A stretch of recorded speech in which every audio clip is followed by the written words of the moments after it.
اعوذ باللہ من الشیطان الرجیم بسم اللہ الرحمن الرحیم الا بذکر اللہ تطمئن القلوب صدق اللہ العظیم وصدق رسولہ النبی الکریم ان اللہ وملائکتہ یصلون علی النبی یا ایہا الذین آمنوا صلوا علیہ وسلموا تسلیما اللہم صل علی سیدنا و مولانا محمد معدن الجود والکرم وآلہ وصحبہ وبارک وسلم۔ تمام تعریفیں حمد و ثنا اللہ تعالی جل جلالہ کے لیے۔ زاں بعد درود و سلام نبی اکرم نور مجسم شفیع معظم احمد مجتبیٰ جناب حضرت محمد مصطفیٰ صلی اللہ تعالی علیہ وسلم کی ذات والا صفات کے لیے حمد و صلات کے بعد قرآن مجید نے ارشاد فرمایا الا بذکر اللہ تطمئن القلوب، فرمایا خبردار ہو جاؤ اللہ کے ذکر میں ہی دلوں کا اطمینان ہے، اللہ کے ذکر میں دلوں کا چین۔ لوگ بہت سارا مال، بہت ساری دولت، بہت ساری عقل اور بہت سارا شعور ہونے کے باوجود بے سکون ہیں۔ جس چیز نے زمانے کو تکلیف میں مبتلا کر دیا ہے اور جو چیز ڈھونڈنے سے نہیں ملتی وہ اطمینان ہے، وہ قرار ہے۔ لوگ بھیک مانگتے ہیں، منت کرتے ہیں، دہائی دیتے ہیں کہ کہیں سے سکون کی دولت مل جائے، لیکن وہ میسر نہیں آ رہی۔ بڑے بڑے لوگ ہیں اور میں عرض کر چکا ہوں کہ مالدار بھی ہیں اور عقل مند بھی ہیں، باشعور ہیں، پڑھے لکھے ہیں، پر قلبی سکون، راحت، اطمینان، چین انہیں میسر نہیں آ رہا۔ راتیں جاگ کر گزر جاتی ہیں، دن آزمائش میں بیت جاتا ہے۔ وہ کبھی اس کے لیے ٹھنڈے علاقوں کا سفر کرتے ہیں، کبھی دوستوں کی مجلسوں میں جا کر کے بیٹھتے ہیں، کبھی گھر سے دور اکیلے میں تنہائی میں وقت گزارنے کی کوشش کرتے ہیں، لیکن دولت سکون ناپید ہوتی ہے، میسر نہیں آتی۔ عرش کا رب فرماتا ہے کیوں تو بھٹکتا پھرتا ہے، کیوں دائیں بائیں جاتا ہے، چپ کر کے مسجد آ جا اور لوگوں سے بچ کے تنہائی میں میرا ذکر کر۔ اللہ ملے گا کیا؟ فرمایا اعلیٰ بذکر اللہ تطمئن القلوب، میں تیرے بے چین دل کو چین عطا کر دوں گا۔ وہ تیرا تڑپتا اور پھڑکتا ہوا مزاج، اسے میں سکون کی دولت دوں گا۔ یہ تجھے کہیں اور نہیں ملے گا، یہ میری یاد میں ملے گا۔ یہ چین، قرار، سکون تجھے یہیں میسر آئے گا۔ اطمینان قلبی زندگی کا حسن ہے بھائی، دولت سکون اصل ہے۔ بڑے ٹھنڈے کمرے میں کچھ لوگوں کو نیند نہیں آتی، اور دادا صاحب رحمۃ اللہ علیہ آپ جائیں تو دونوں سڑکوں کے بیچ جو فٹ پاتھ ہے نا، اس پہ بھی کچھ لوگ سوئے ہوتے ہیں۔ ادھر سے بھی گاڑیاں گزرتی ہیں، ادھر سے بھی گاڑیاں گزرتی ہیں، لیکن بس نیند ہے نا، اللہ کا فضل ہے، اس نے دے دی ہے، آنے والوں کو آ گئی ہے۔ اطمینان قلبی۔ میرا معاشرہ بے سکون ہے، بے قرار ہے۔ مجھے کچھ لوگ کہتے ہیں جی میں آج کل بڑا بور ہو رہا ہوں، تو میں کہتا ہوں یار ہمیں تو ٹائم ہی نہیں ملا آج تک بور ہونے کا، نہیں وقت ہی نہیں اتنا میسر آیا۔ کون سا ٹائم نکالے جس میں بندہ بور ہو؟ وہ تو ہے کہ انسان کچھ فارغ ہو، کہیں اس کے پاس گنجائش ہو تو بور بھی ہو لے۔ کیسے بور ہو لیتے ہو؟ یہ کیا ہوتا ہے بور ہونا؟ زندگی میں اتنا وقت ہی کہاں ہے کہ انسان بور ہوتا پھرے اور یہ تصور بناتا پھرے کہ میں بڑی آزمائش میں ہوں تو میں بڑے بور ہو رہا ہوں، تو میں بڑی تکلیف میں ہوں۔ تو وقت بہت زیادہ ہے ہمارے پاس، لایانی کاموں میں ضائع بڑا ہوتا ہے، تو ہم بور ہوتے ہیں، پریشان ہوتے ہیں۔ اللہ فرماتے ہیں یہ جو میری یاد ہے نا، لیکن اس کا بھی ایک طریقہ ہے یاد کا، اس طریقے سے اگر میرے رسول کریم علیہ السلام نے فرمایا اللہ کا ذکر اس طرح کرنا کہ دیکھنے والا تمہیں دیوانہ سمجھے۔ لوگ سمجھیں کہ کوئی مجنون ہے، کوئی جنونی ہے، کوئی پاگل ہے۔ یہاں اللہ تعالیٰ معاف کرے، آپ ذکر کی مجلس چھیڑیں، آپ نعت شریف کی مجلس چھیڑیں تو بہت سارے لوگ پروفیسر بن جاتے ہیں، وہ ساری نہیں ہلاتے، ان کی زبان ہی حرکت میں نہیں آتی۔ حالانکہ رب کریم کا ذکر اس طرح کرو کہ دیکھنے والا تمہیں دیوانہ سمجھے، کہیں اور کھونے کی ضرورت ہی نہیں۔ میرے حبیب گویا ہمیں فرماتے ہیں تو رب کے ذکر میں اس طرح کھو جا کہ تجھے دنیا کا خیال ہی نہ رہے، تجھے پھر دنیا کی ہوش نہ رہے۔ لیکن اگر نماز میں بھی خیال غیر آئے، ذکر میں بھی توجہ کہیں اور ہو، زندگی میں وہ عجیب لمحہ تھا، وہ میرے ساتھ تھا اور میں تنہا تھا، اگر ماحول یہ ہو کہ آپ کہیں جسم کے ساتھ تو موجود ہوں، روح موجود نہ ہو، تو پھر لذت ذکر بھی میسر نہیں آتی، پھر کیف نہیں حاصل ہوتا۔ یاد رکھیں کہ اس طرح کھو کے رب کی یاد کہاں سے کیف آئے گا؟ الجھ ہی بڑا گئے ہیں۔ وہ مستی، وہ سرور، وہ کیف جو اللہ کے ذکر میں ہوتا تھا، جو کبھی مرشد کامل کے سامنے بیٹھ کر لوگ اللہ اللہ کرتے تھے تو لگتا یہ تھا کہ یہ یہاں ہے ہی نہیں، یہ تو کہیں اور چلے گئے ہیں، یہاں موجود ہی نہیں۔ لیکن اب وہ موج نہیں، وہ شوق نہیں، وہ درد نہیں، وہ زیر نہیں۔ اقبال تڑپ کے کہا کرتے تھے، خیرت کی گتھیاں سلجھا چکا ہوں، یا رب مجھے صاحب جنوں کر دے، اللہ مہربانی فرما، وہ کیفیت دے، وہ سرور دے۔ زندگی میں اگر اطمینان چاہتے ہو تو کبھی کبھی سب کچھ بھول کے نا تو مست ہو جایا کرو رب کی یاد میں۔ کبھی کبھی چھوڑ دیں دنیا، چھوڑیں یار موبائل، کسی وقت کریں اس کو بند، چھوڑیں اس بات کا خیال کہ فلانے نے سلوٹ کیا ہے کہ نہیں کی، چھوڑیں۔ حضرت باجزید بستامی رحمت اللہ تعالیٰ علیہ فرماتے ہیں میں نے اعتکاف کبھی اپنی مسجد میں نہیں کیا، اس لیے کہ سارے ہی ہاتھ چومنے والے، سارے ہی پیار کرنے والے۔ فرماتے میں جب اعتکاف کرتا تھا تو میں بستام سے دور نکل جاتا تھا جہاں کوئی مجھے جاننے والا نہ ہو۔ اٹھ بلیا چل اوتھے بسیے جتھے وس دے لی سارے یننے، نہ کوئی ساڈی ذات پچھانے تے نہ کوئی سانو مننے، چل ادھر چلیں۔ اٹھ بلیا چل اوتھے بسیے جتھے وس دے لی سارے ہی اننے، نہ کوئی ساڈی ذات پچھانے تے نہ کوئی سانو۔ اتنا شوق ہے سلوٹ کرانے کا، اتنا شوق ہے تعارف کرانے کا، اتنا شوق ہے اپنا بتانے کا، تو یہ چیز غلبہ کر جاتی ہے، پھر نام رہ جاتا ہے، روح نہیں رہتی، پھر وجود رہ جاتا ہے، پھر باطن کی کیفیت نہیں رہتی۔ خدا را اپنے آپ کو بے چین نہ کرو، بے قرار نہ کرو، بے سکون نہ کرو، رب کی یاد میں آ جاؤ، درود و سلام میں آ جاؤ، نعت کے حسن میں آؤ، تلاوت کی دنیا میں آؤ، سجدوں کے نور میں آؤ، آؤ کبھی کھول کے دل مسجد کی صفائیاں کریں، آؤ آؤ نہ کبھی کوئی بوڑھا، دادی، نانی، دادا ان کے پاس بیٹھ کے پیر دبا کے اللہ کو راضی کریں۔ یہ کیف والی جگہ ہیں، یہ سرور والی جگہ ہیں۔ اتنی بے چین ہماری زندگی ہے، بے قرار ہے، تڑپتے ہوئے لوگ، لڑتے ہوئے لوگ، ایسے لگتا ہے ابھی ایک دوسرے کا گریبان تھام لیں گے، بے قرار، بے چین۔ کسی کو انتظار کا کہا جائے نا کہ 10-20 منٹ کسی کا انتظار کرو تو بعض لوگ مجھے ایسے لگتا ہے جیسے یہ ان کا کلیجہ پھٹ جائے گا، ڈاکٹر کے انتظار میں بیٹھے ہیں تو بڑے پریشان ہیں۔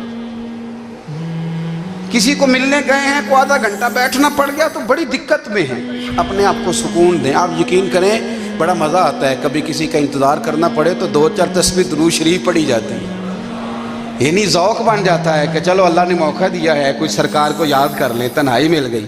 ہمارا مزاج جس سختی کا شکار ہے، وہ سختی آہستہ آہستہ ہمیں زیادہ آزمائش میں ڈال گئی۔ تو میرے بھائی زندگی میں اطمینان حسن ہے، اور وہ سب سے زیادہ اللہ کی یاد میں ملتا ہے، وہ سب سے زیادہ رب کریم کے ذکر میں۔ سب سے زیادہ جو چاہتا ہے نا دل ٹھنڈا رہے، زبان میٹھی رہے، وہ مدینے والے محبوب پہ درود و سلام پڑھا کرے، وہ حضور پہ درود و سلام پڑھا کرے، زبان میٹھی رہے گی۔ میرا ذاتی تجربہ ہے کہ جو آدمی اپنے اخلاق سنوارنا چاہے وہ حضور پہ درود شریف پڑھے، جو اپنے اخلاق سنوارنا چاہے، طبیعت کو ٹھنڈا رکھنا چاہے، وہ درود شریف پڑھے، اس کا دل سکون میں آئے گا۔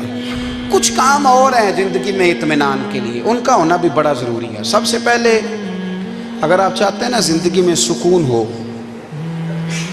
تو حقیقتوں کا سامنا کرنا سیکھیں،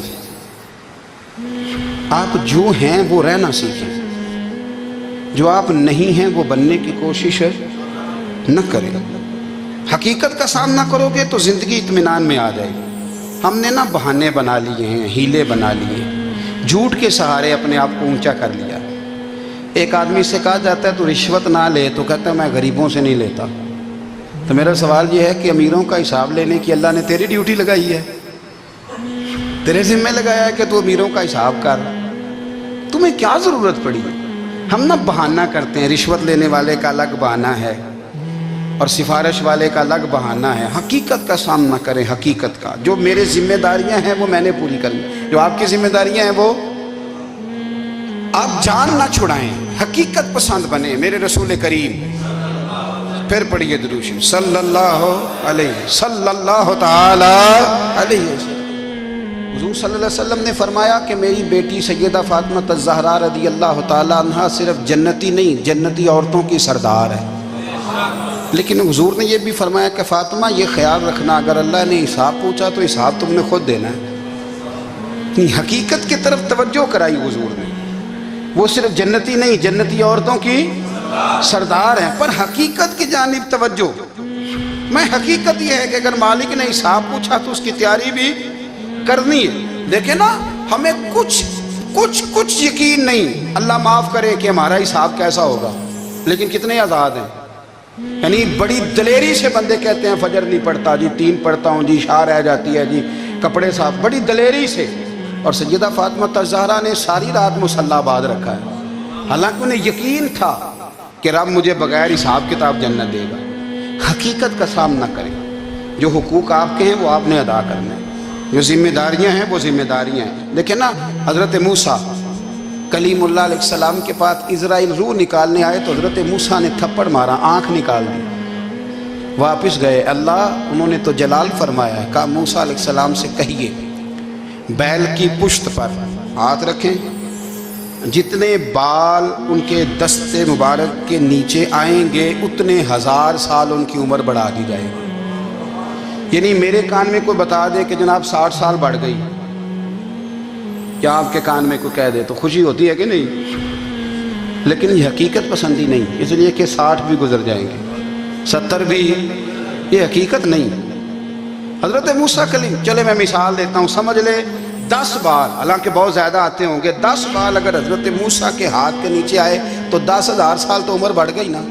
10 یعنی 10 سال نہیں، 10 100 نہیں، 10 بہت زیادہ تھی نا۔ حضرت موسیٰ کلیم اللہ علیہ السلام سے آ کے عرض کیا گیا حضور بیل کی پشت پر ہاتھ رکھیں، جتنے آپ کے ہاتھ کے نیچے بال آئیں گے اتنے 1000 سال عمر بڑھ جائے گی۔ تو حضرت موسیٰ نے حقیقت پسندی والی بات کی، فرمایا پھر کیا ہوگا؟ 10,000 سال کے بعد پھر کیا ہوگا؟ کہا حضور جانا تو پھر بھی ہے، فرمایا پھر ابھی چلتے ہیں۔ اگر جانا ہے نا، جانا ہے تو پھر، اگر جانا ہے تو پھر ابھی، اور سجنوں اگر نماز پڑھنی ہے تو ابھی کیوں نہیں؟ اگر داڑھی رکھنی ہے تو پھر رمضان کا انتظار کیوں کریں، ابھی کیوں نہیں؟ اگر سچ بولنا ہے تو پھر، اگر رزق حلال کھانا ہے تو پھر انتظار کاہے کا؟ حقیقت ہوتی ہے، بہانہ ہوتا ہے، حقیقت چھپ نہیں سکتی بناوٹ کے اصولوں سے، کیونکہ خوشبو آ نہیں سکتی کبھی کاغذ کے پھولوں سے۔ یہ بات یاد رکھیں، اگر جانا ہے تو حضرت کلیم فرمانے لگے پھر 10,000 سال کے بعد بھی جانا ہے تو آج بھی۔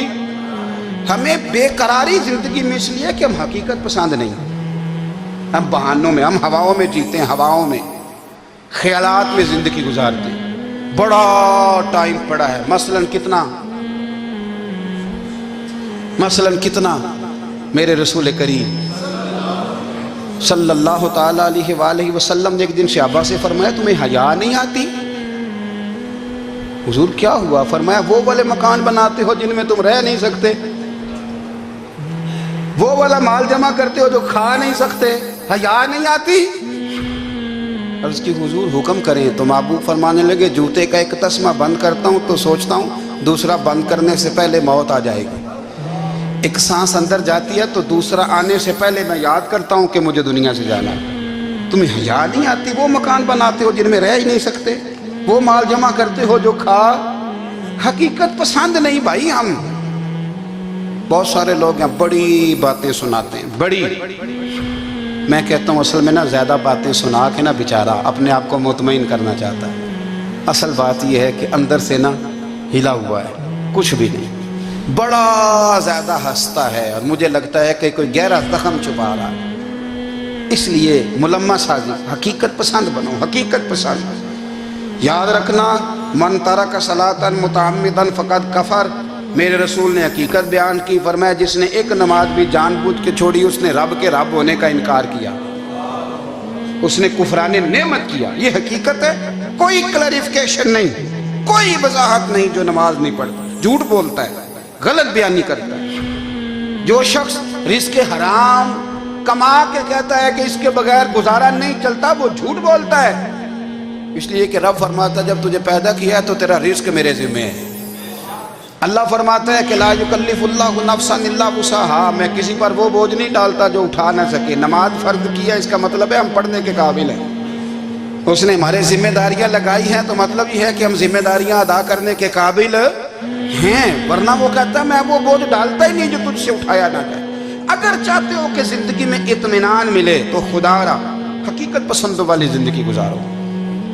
یہ فضاؤں میں زندہ رہنا، ہواؤں میں، اللہ بڑا معاف کرنے والا ہے، اللہ بڑا کریم ہے، معاف کر دے گا.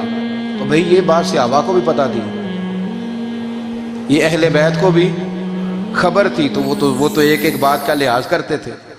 یہ غوث اعظم کو بھی پتا تھی، یہ ان کے والد کو بھی پتا تھی جنہوں نے کسی کا ایک سیب کھا لیا تھا تو 12 سال اس کے گھر میں نوکری کرتے رہے. انہیں نہیں پتا تھا اللہ بڑا کریم ہے، معاف کر دے گا، ایک سیب ہی ہے نا.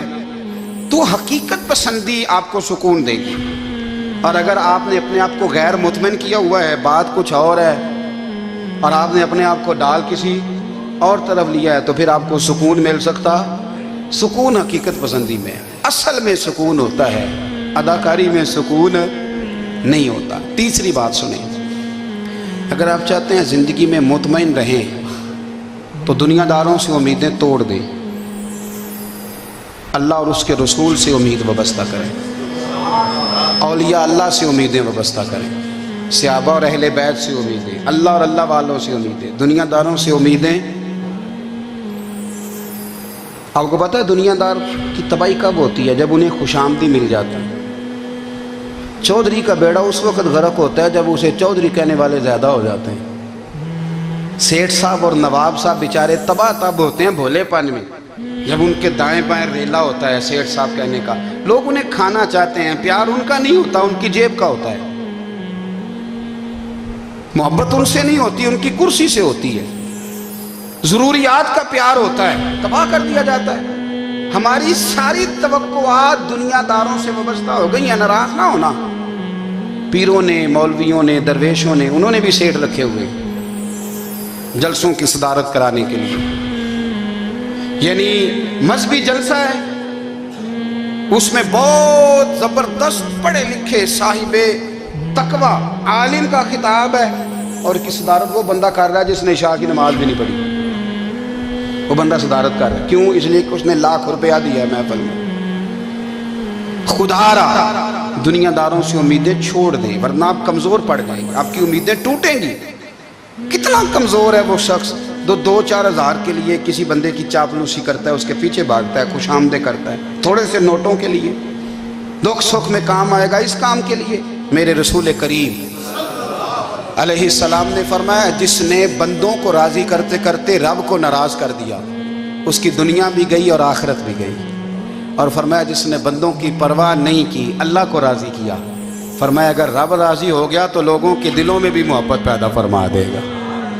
کیا ضرورت ہے خوش آمد کرنا دنیا داروں کی، سیٹوں کی، نوابوں کی، چاپلو. اور میں آپ کو ایک بات بتاؤں، ہوتا پتہ کیا ہے؟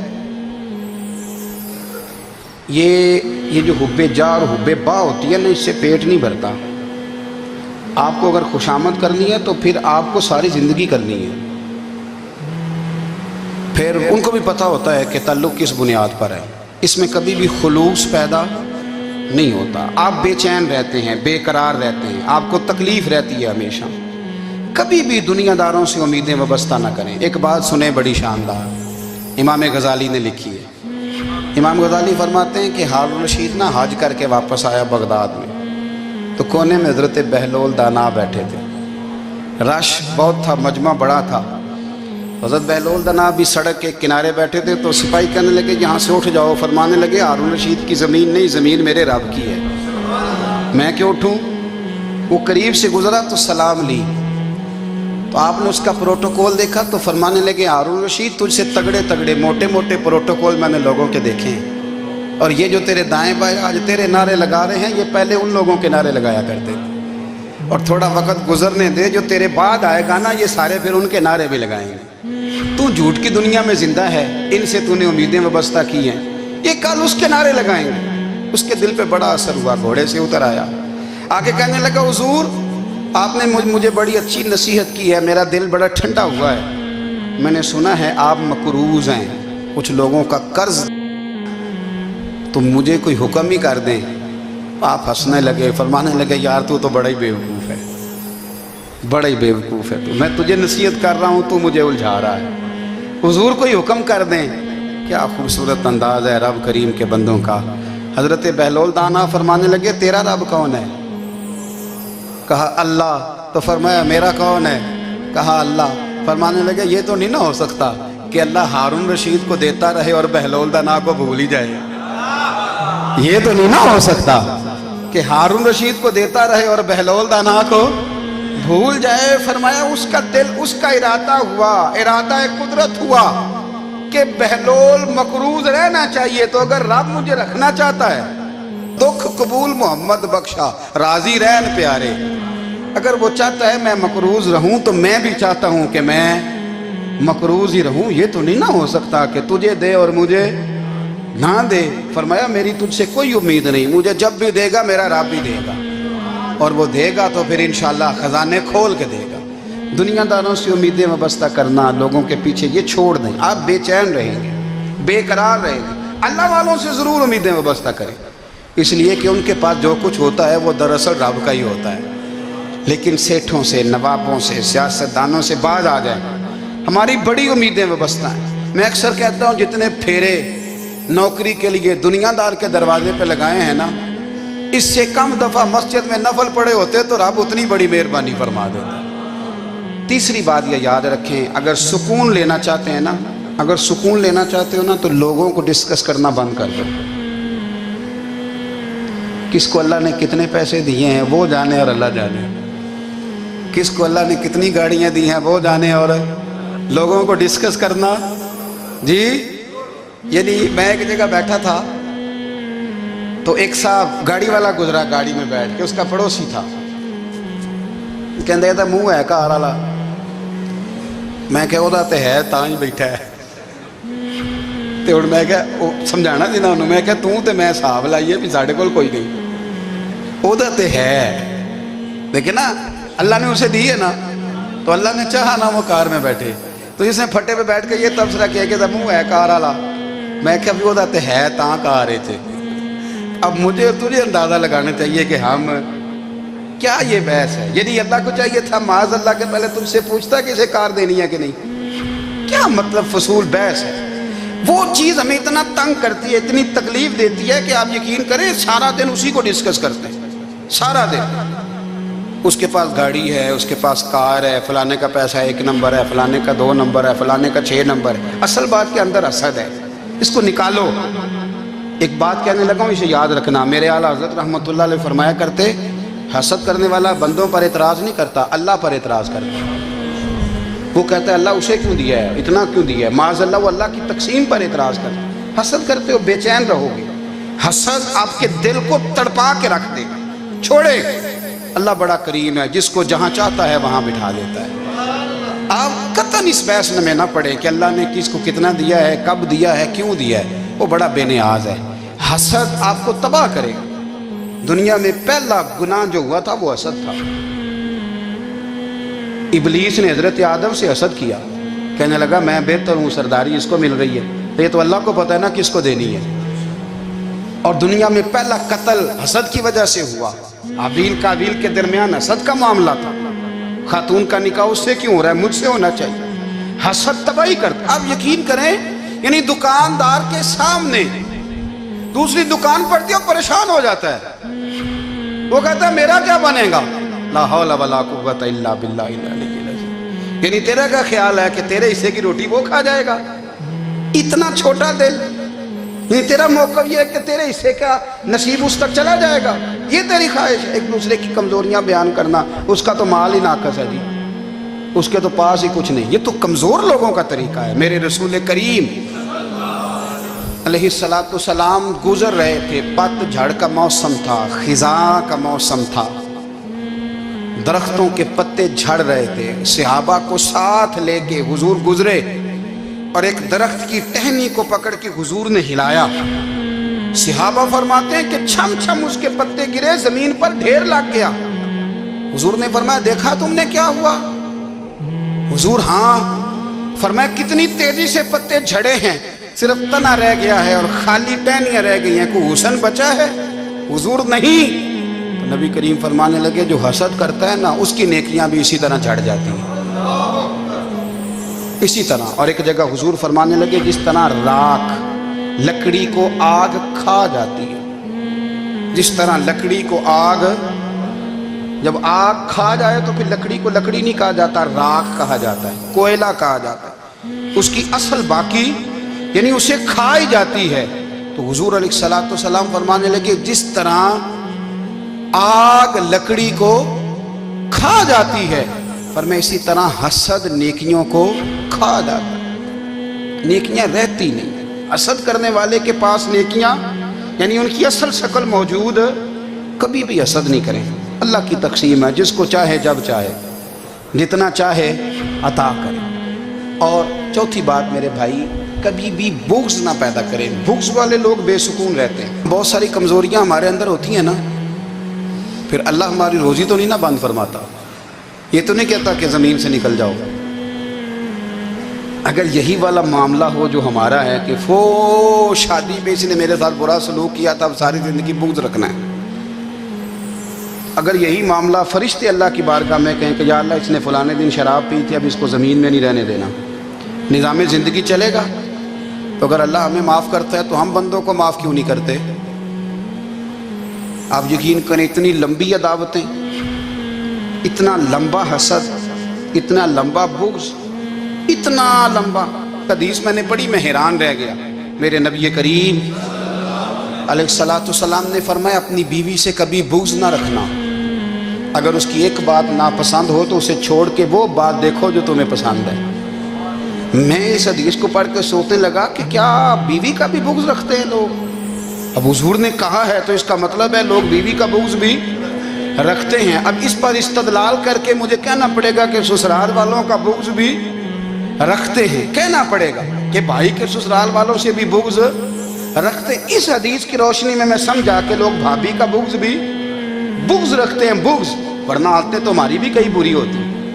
اگر عادات ایک وجہ بنے اختلاف کی تو عادتیں تو ہماری بھی کئی بری ہیں، لیکن ہم اپنی بری عادتوں سمیت اپنے آپ سے پیار کرتے ہیں، اور سامنے والے کی ایک بھی عادت بری ہو تو اس سے بغض رکھتے ہیں۔ بغض نہ پیدا کریں۔ میرے نبی پاک علیہ السلام نے فرمایا کچھ چیزیں تمہارے دین کو مونڈ ڈالیں گی، تباہ کر دیں گی، کاٹ دیں گی۔ حضور کون سی؟ فرمایا حسد، تکبر اور بغض، یہ تمہارے دین کو تباہ کر دیں۔ ہم بے چین اس لیے ہیں کہ ہم نے بہت سارے لوگوں کا بغض پالا ہوا ہے، اور ہر فیلڈ میں سیاستدان نے سیاستدان کا، ذاتیات پر اتر کے بات کرتے ہیں، معزز ترین لوگ، تاجر نے تاجر کا، اللہ ماشاءاللہ بعض جگہ پہ اہل علم بھی ایک دوسرے سے عداوت رکھتے ہیں۔ خدا را دل رب کریم کے آنے کا ٹھکانہ ہے، یہ صاف ہوگا تو اس میں رب رسول کے جلوے ہوں گے، اگر اس میں عداوت ہو، اس میں بغض ہو، اس میں کینہ ہو،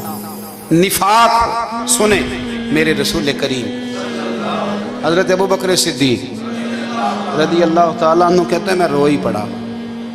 مکہ فتح ہوا نا تو اکرمہ بن ابو جہل نے پیغام بھیجا کہ میں نا کلمہ پڑھنے کے لیے آ رہا ہوں۔ بات لمبی ہے، میں موضوع پہ رہنا چاہتا ہوں۔ کہتے ہیں جب وہ آنے لگا نا تو نبی پاک نے ہم سب کو بلایا، ہم حاضر خدمت ہوئے تو حضور فرمانے لگے کہ اس کے باپ نے نا بڑا ظلم کیا ہے ہمارے ساتھ، ابو جہل نے بڑا ستایا ہے، بڑی تکلیف دی ہے۔